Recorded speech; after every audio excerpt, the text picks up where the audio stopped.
Welcome to the second episode of the Journey to the Best You series, where I am with my co-host Flo, and today we're going to dive into some different topics regarding inflammation, muscle building, plateaus, stuff like that, anything related to basically, we've all been there, or at least I have been there, or most of us have been there when you're starting off on your weight loss or fitness journey and you get a little bit discouraged because maybe you see a little bit of results at the beginning, you're feeling a little better, and then you're looking at the scale and not much is changing, or maybe you didn't get any results at all. And so we're going to dive into a little bit about why that might be. But first and foremost, let's just address the fact that that can be very discouraging. When you set a goal for yourself and you're not getting the expected results right away, it can be discouraging. And in fact, that's why a lot of people fall off track. And this is one of the things that we love to address because, there's a lot of different reasons to that. And sometimes it's just time itself. And other times there are some things that we can tweak a little bit that can make us progress a lot further and a lot faster. Yeah, I think you're right. And from an experience or from a conversation that I had with a client yesterday, it is very real to have been a few weeks in the journey after starting with the goal of weight loss to step on the scale and see that the number has not moved in a while. And in that moment, you feel really discouraged and you think about what you've been doing. And what you've been doing is you've increased the amount and possibly the intensity of your physical activity. You've started to go to the gym more than once a week and you take a walk on your lunch break. And you've also done the mindset work to stop overeating. And yet the number on the scale is the same as a week or two ago. So it can be really defeating. And what the brain in that moment can do is to make you feel that it's about you, and specifically that you're not doing enough and you need to do more. You need to add a working out session, or you need to eat even less. And I believe that this is a slippery slope because the reality is that it's about efficiency. And what I mean by that is your workouts are possibly not as efficient for weight loss specifically as they can be. And your meals are also probably not focused on the nutrients that would promote weight loss as much as they could. So it's not just about how many calories you burn in the gym and how many calories you intake in the day, although the weight loss equation that you need to burn more calories than you ingest, in a day is somewhat true. But the way that that can happen is not necessarily by increasing, if you're already going 3 days a week to the gym and not overeating, the solution is not necessarily to eat less and move more. And that's what we're going to get into. It's like how to increase the efficiency of your workouts and your meals to target two specific things physiologically that are required for getting out of a weight loss plateau, or just if you're starting out on your weight loss journey. Yeah, exactly. Efficiency is so key. And so one of the first steps is just to look and analyze your workouts. Are you pushing yourself? Are you struggling on that last rep? You want to push yourself to failure because failure is where you grow. And so that's one of the first things to look at. And even when it comes to cardio, that's why I'm such a big fan of high intensity interval training, just to get the most out of your time. For those who don't know, high intensity interval training is basically even just 10 to 15 minutes of going as hard as you can for 30 seconds to a minute, and then taking a short rest, basically just long enough to get your heart rate down to where you can talk to somebody and have a conversation, and then you bring it back up and then down again. And you can do this with any sort of cardio exercise. I'm not against obviously long cardio, but if you're going to do long forms of cardio, do something that you're going to enjoy. That's why, like, I do long forms of cardio and I go mountain biking and stuff like that. But then for lifting weights, that is, from my experience and what I've learned, is one of the best ways to lose weight. And there's reasons for that.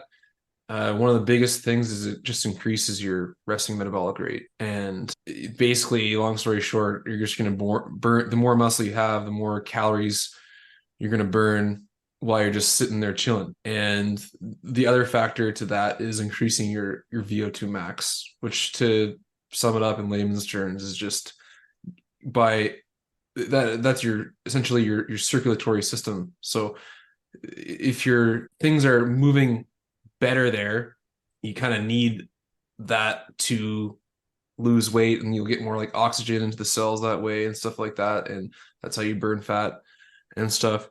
So once you realize that and you've analyzed your workout routine and you've sort of optimized it and started putting it into practice, after that it's sort of just a time thing. And that's one thing I'll say too is, you might already be doing all the right things. You might not need to eat less. You might be eating all the right things, and your workouts might be fine.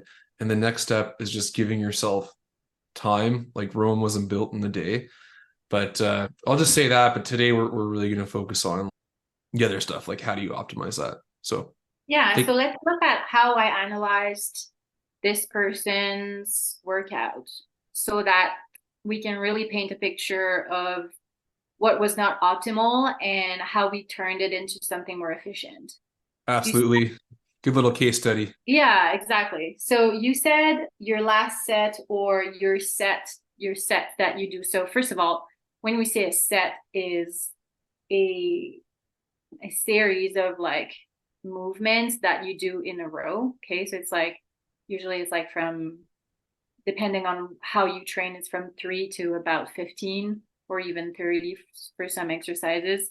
So it's like, yeah, you're from the moment where you start the movement and you repeat it until failure, that's one set. And so when we say that set should be until failure, what we mean by failure is that the last movement that you do, it's literally not possible to like bring it all the way, whether it's like down or up, or the full movement is like barely possible on the last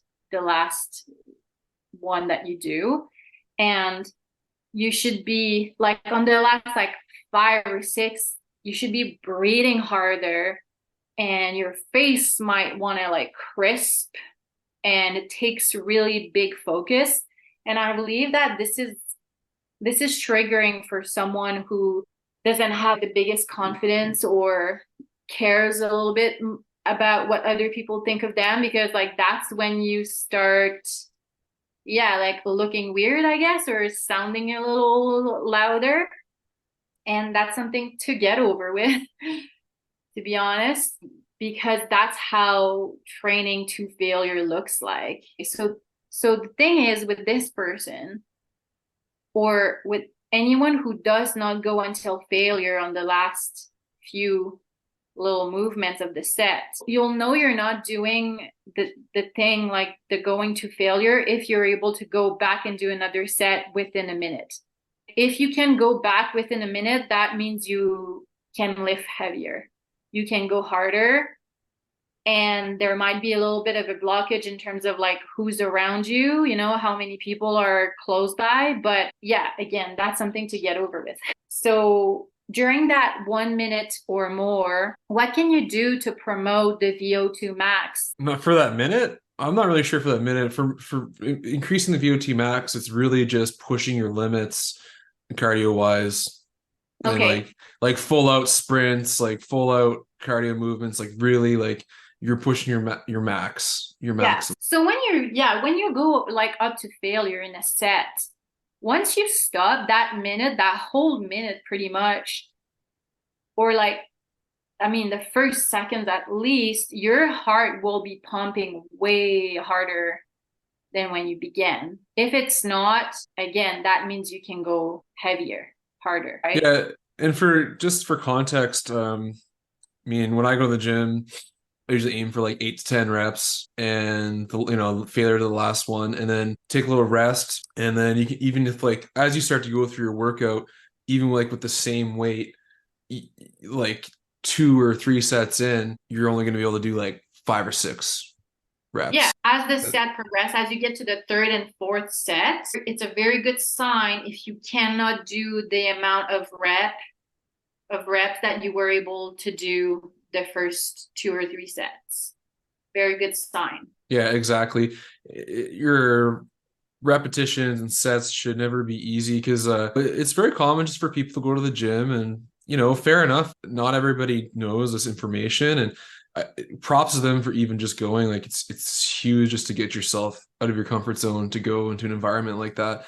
But I see a lot of people that are just doing the reps, they're just moving the weights, and it's super. I can see it. It's like super easy, and it's like, okay, it's great, but you're kind of just moving your limbs. You're not really getting results that way. Like if you're just moving, so you really want to have like a resistance, because resistance in both your muscles and in life in general is what helps you grow. Yeah, so this notion or this habit of doing the movement with weights that aren't creating a lot of resistance is great for warming up. So I highly recommend you do 1 to 3 of those before the sets that are heavier, that you are trying to get to failure, right? So if you discover that the weight for shoulder press is a dumbbell of 25 pounds in each hand, you're going to want to aim for 3 to 4 sets of 8 to 10 of those. But before you even start that, you could do one set with 5 pounds dumbbell and just do that same movement, shoulder press. And you can aim for like higher reps. So you could do 10, 15, 20, 30 reps. And that helps the mobilization of all the muscle and the joints.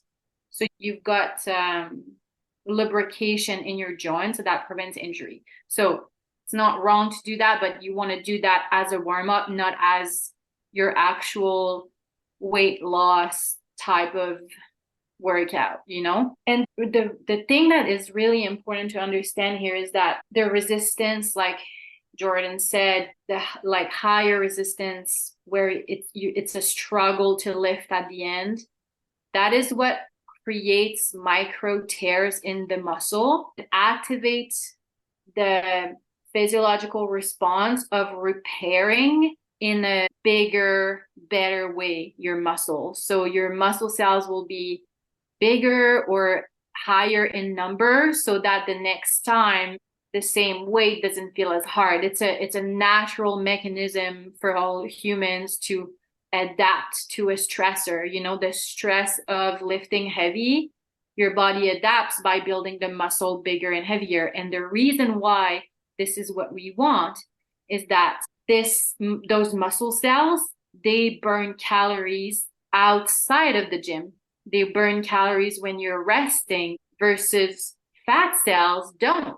So if you can increase your muscle mass, you can increase the number of calories that you burn throughout the day without exercising more often. And therefore, you can become closer to your calorie deficit without eating less. And then we can then go into what the meals can look like for targeting this other thing, this other side of the coin of getting out of a plateau or starting a weight loss journey, that is reducing inflammation. Absolutely. And let's transition to that by talking about the recovery process, because the recovery process involves, of course, number one, sleep.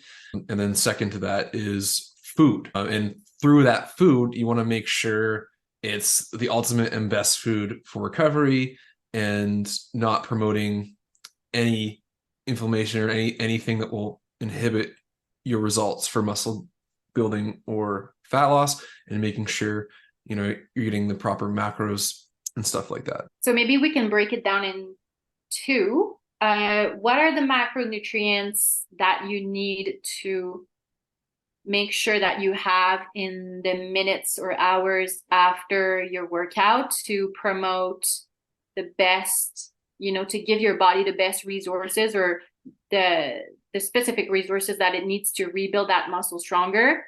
And the other piece is, what nutrients do you want to have in the foods that you choose to put in your meals that will be anti-inflammatory, and also because of that will promote fat cells to release the fat that is in them. All right, I'll do the macros, you do the micros. So for the macros, first, well, this is kind of a micro in a way, but no, it's not really. But your body, what happens is when you eat carbs or sugar, goes to your muscles first. First and foremost, it goes to your muscles. And if there's any excess, your body ends up storing it and it turns into fat. So when you're going to work out and use your muscles and lift those weights and push to failure, your body's going to use up all the glycogen or sugar that is stored in the muscles. And so after the workout, you're going to want to replenish that glycogen. And this is where you can have fast digesting carbs like honey, maple syrup, banana, stuff like that. And then protein, obviously, everybody knows that, at least to some degree. And the faster digesting protein, the better. So that's why, you'll see a lot of bodybuilders and stuff, they'll eat eggs. We digest that quickly. Fish is another one. And whey isolate. Grass-fed whey isolate, I will say, is quick, is digesting. And I will add to that, this is the period where you want inflammation in your muscles, because what's happening is, yes, you're tearing, getting those micro tears in the muscle fibers, and you're creating inflammation, and you want that inflammation because that's how you actually build muscle. So that's why, like, the first hour or couple hours, you want the inflammation to be there, and which means that, and I don't know if you know this or practice yourself, Flo, but like if you have something to counter that inflammation, like let's say you take an ice bath, like right after working out, you're getting rid of that inflammation that is in your muscle that's going to help you rebuild, stuff like that. Even if you have like, I never looked at it that way. Yeah. That makes sense to me, because I was explaining to this client yesterday that yes, you do want inflammation. Inflammation is not an ultimate enemy. We have to make sure always in the health, as we build health knowledge, that we don't blanket statement things as unhealthy. And inflammation is totally something that is associated to cancer and such. However, inflammation is a natural phenomenon in the body to bring resources to the idea where there was damage created. So it is a healing mechanism. And what we want here is to make sure that this is, uninterrupted, so that what we eat is going to be, and not only what we eat, like there's other things that are already in our body that are going to be directed in priority to this area because of the inflammatory molecules that are going to that area because there was damage. So those muscles, there's a natural process that will bring inflammatory molecules in the body to create this repair. And that will also kind of encourage the fuel that you're putting in your body to go there also in the following minutes or hour or two. So it does make sense that you really just want to focus more on the macronutrients right after your workout, the meal that you have after, and focus on the anti-inflammatory nutrients in the subsequent meals the rest of the day. Yeah, that's exactly it. And this is just to highlight the point that everything can be good or bad. Like just the inflammation is not bad. Like you hear these days, everybody's like, oh, inflammation's so bad, but it actually can be really good. And there's a reason why inflammation exists to begin with. And doing things to actually get rid of inflammation too much can also be bad.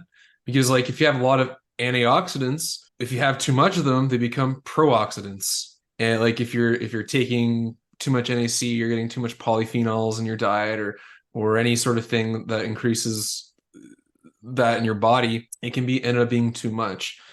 Which brings me to also the point where in that first hour or so, even if you have like if you have a smoothie with like a bunch of berries in it that's like filled with vitamin C and stuff, although that's super healthy, what you're actually going to do is you're going to inhibit the inflammation in your muscles. So my recommendation would be like I have berry smoothies, I have them all the time, but have them like, before your workouts, a few hours after, stuff like that. It's just like all about timing and sequencing. And I'm sure like we're going to do more podcasts in depth about going into specifics with timing different foods, because I personally learned a lot about that stuff, not even to do with muscle building, just helping your immune system and fat loss and everything in general, which is super fascinating stuff. But yeah, also to the point, you don't want to be eating foods for your recovery that are going to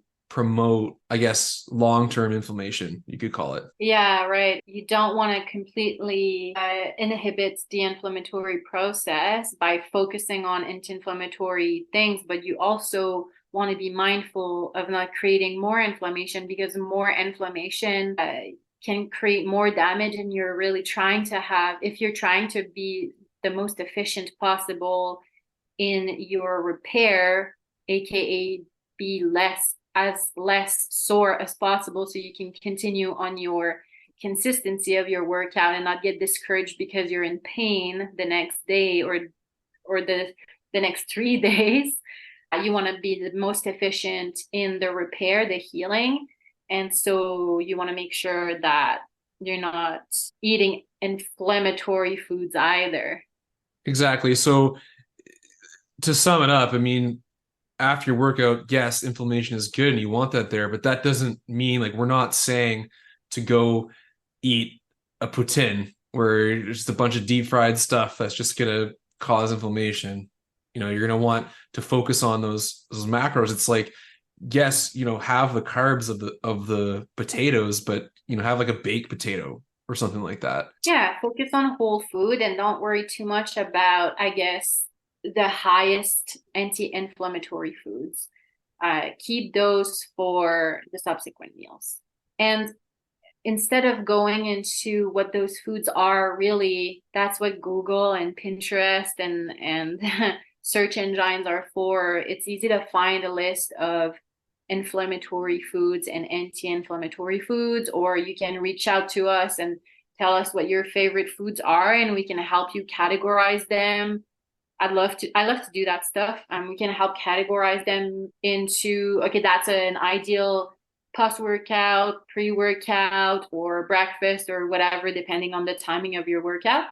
And so that we can talk a little bit more about the specific compounds in the anti-inflammatory food that is actually unlocking your ability, or your fat cells' ability, to release fat. So that's like the second component of what we want to teach today, is that if we go back to the berries, that you're not necessarily want to have a bunch of right after your workout. You want to keep that for the other meals, but you do want them. And the reason is they contain this enzyme that breaks down, let's say, or yeah, like breaks down a little barrier in the fat cell, which allows that fat cell to release the fat that is inside. And that might seem unrealistic, but it's actually like a real thing. Enzymes in the body are there for breaking things down or unlocking things. And there is a specific enzyme for unlocking your ability to release fat. And when you don't have much of it, or if you have a high stress aka high inflammation in your body, maybe you don't have enough of that enzyme to sort of do more than managing the inflammation that's already present. So what I mean by that is that perhaps like you do eat berries, but if you like mindfully increased berries or other things that contain anti-inflammatory compounds, you would get so much of it that it would manage the inflammation that is occurring because of, you know, your environment, but you'd have an overflow of it that could then be accessible for your extra fat cells to be releasing more fat.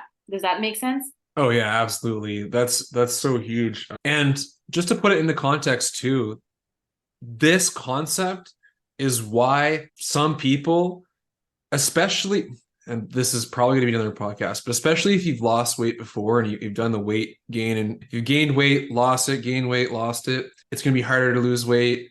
But that's not always the case. Even if you just have like a lot of inflammation in the fat cells, you have to get rid of that in order for you to lose weight, even if you're counting calories and like eating the right amount of calories and stuff like that. And that's just such a huge thing that I don't think a lot of people are aware of.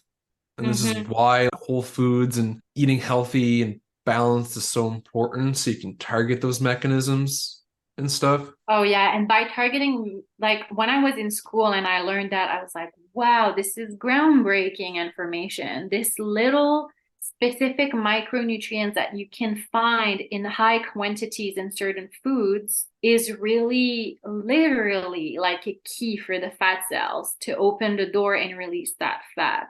And with that, by doing that, coupled with the muscle building and eating more whole and less inflammatory foods.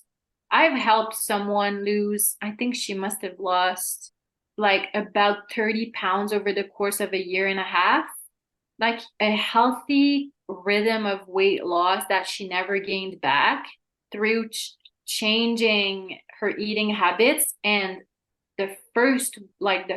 one of the first ones that she did was increasing foods with bioflavonoids, which is like the specific nutrients that will activate that enzyme in the body, which berries are a good example of, but it's not the only one. Other examples are actually spices like turmeric. Like there are spices, it's like there's not even any calories and it actually add taste to your food on top of helping your weight loss. So yeah, that Even is like, such a key for getting results. yeah, even capsaicin for like the thermogenic effect of that, just spicy food. Yeah. Spicy spices, like spices that feel like it creates heat will generally have a high amount of antioxidant. Yeah.